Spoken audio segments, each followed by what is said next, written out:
Today is a massive, and I mean massive, game for Nalyssa Smith because there were two big red flags this season when it came to Nalyssa Smith. It was, one, that she really underperformed. And it wasn't even that she underperformed against Connecticut. It was that it looked like she was disinterested playing against her girlfriend's team. And also, there's another factor that she got cooked by Angel Reese. And when I mean cooked, I mean absolutely cooked by Angel Reese. Angel Reese, she made Angel Reese look like the best offensive player in the W. That is how badly Angel Reese cooked her. 15 points in a quarter. She made her look like Aja freaking Wilson. But this is going to be so important for her because Nalyssa Smith, the way she played against Connecticut, I think, did she have the best game in the world? No. Did she have a perfect game? No. Did she assist Dejanay Carrington 3 times with turnovers? Yes. But you can, someone having a good or a bad game happens in basketball. That is something that happens in basketball. You can't control necessarily whether the ball goes in.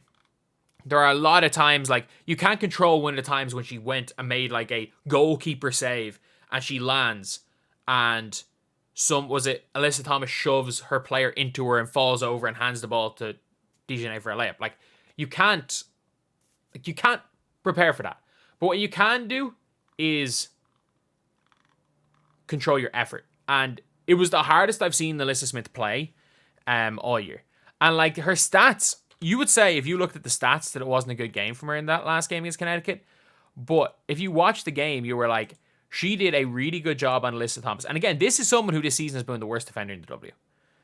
She only gave you 10 points, 6 boards, 5 fouls, 4 turnovers. You're like, there's no way. 1 assist. We're like, there's no way. But this was a hugely turnover heavy game. Clark had 7, Boston 4, Smith had 4, Hall had 2, and Hull doesn't even dribble the ball and she had 2 fouls or 2 turnovers. But she was everywhere. Nalyssa Smith was everywhere on the floor. She was going for boards. I thought there were 6 loud rebounds. And her and Temi Fagbenle, I thought, did a great job on Alyssa Thomas. And the funny thing is, if you look at Alyssa Thomas's stat, 7 of 11 from the field, 6 assists, 6 boards. Yeah, she had 4 turnovers. Alyssa Thomas, in my opinion, was terrible in this game. I thought she was absolutely terrible. And I thought a big reason for that was Nalyssa Smith. But now she has her biggest challenge. And it is to deal with Angel Reese. A player that has absolutely,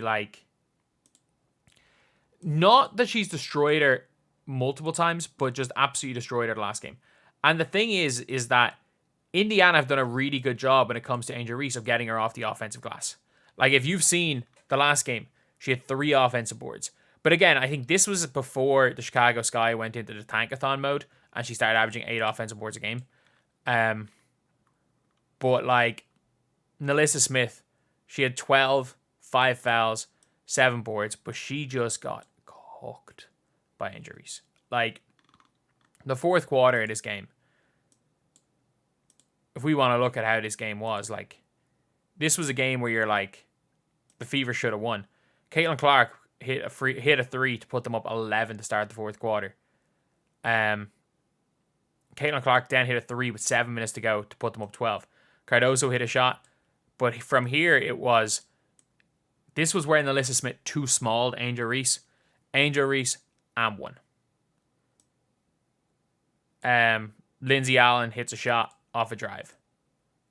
Angel Reese score. Kennedy Carter score. Angel Reese score. And won. Kennedy Carter scores, or Kelsey Mitchell puts them up. Kennedy Carter scores again. They ISO Angel Reese in the post with a minute to go for the lead. Scores. Cardoso hits a free throw. Carter hits a free throw. Aaliyah Boston hits the flukiest 3-pointer of my life. And then Christy Wallace misses an open layup. But yeah, that was how that game ended. That game ended with Angel Reese just going superhero mode on Nalyssa Smith. And I actually think this is a game where she does step up because my favorite thing about this game is that she's not going to get left on an island, because I think she's done a good job of guarding Angel Reese and stopping the rebounds for stages in games. It was just that one stretch in the fourth quarter. Like, she had the better of Angel Reese up until 7 minutes to go in that game. And it was... And like, even in the third quarter when Angel Reese was scoring, quite a bit of that was on Katie Lou Samuelson. So it is... Like, it's going to be a tough matchup. And she now has Temi. She now has Damaris Dantas, who I actually think Damaris Dantas is probably a half-decent matchup for Angel Reese, because Damaris Dantas will at least put her body on the line. I think Aaliyah Boston is a good matchup for Reese, and at least even if Damaris Dantas on the floor and lets her guard Cardoso. But we've got to just see a rebounding game. Like, that's where you win this game. If you keep them off the offensive glass, you win. It's going to be hard to keep them off the offensive glass because they're bricklayers. Like, this whole Chicago Sky team they are at a generational level of bricklayers. Like, you could have built the Empire State Building with the bricks they've shot since the break. So when a team misses a bunch of shots, they're bound to get offensive rebounds. So it's going to happen. They just need to limit it. Like, if Nalyssa Smith can get more defensive rebounds than Angel Reese gets offensive rebounds in this game, the Fever win. And it's not even about Nalyssa Smith dropping 20 points in this game, because I actually think with the way she runs and cuts off ball, with how little energy Angel Reese is putting into defense nowadays, I think Nalyssa Smith could get you 15 off just Caitlin Clark hitting her.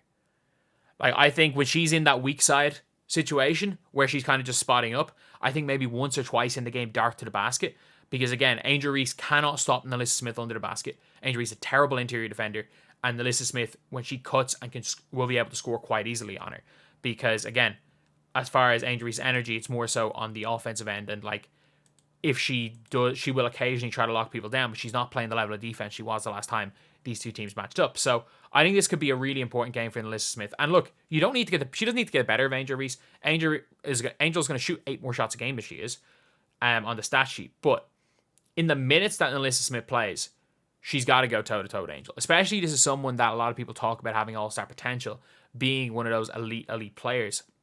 Heck, the number 2 pick in the 2022 draft, and came in as the number 2 option for this team. The number 1, like, big option for the team. So, like, there's got to be flashes there. And even if she wants out of Indiana, she might want to stay, she might want out. If she wants out of Indiana, this is the game to put yourself in the shop window. Like, Indiana are not going to trade you for nothing. They've already picked up the 4th-year option. They're not going to trade you for nothing. If you show that you're worth it first, if you show that you're worth a role player, then if you want to get out of Indiana, that's the best thing you can do. Heck, and if you want to stay in Indiana, hoop the rest of the season. Because I think the one position Indiana are trying to replace is probably you at the minute. Because Lexi Hull's confirmed in that starting lineup spot. Like, she's been hooping this year. So, yeah, it's a big game. It's a really, really big game for Nalyssa Smith. And I actually do think she plays quite well today. So that's the video. Thank you guys for watching. Please like, comment, and subscribe.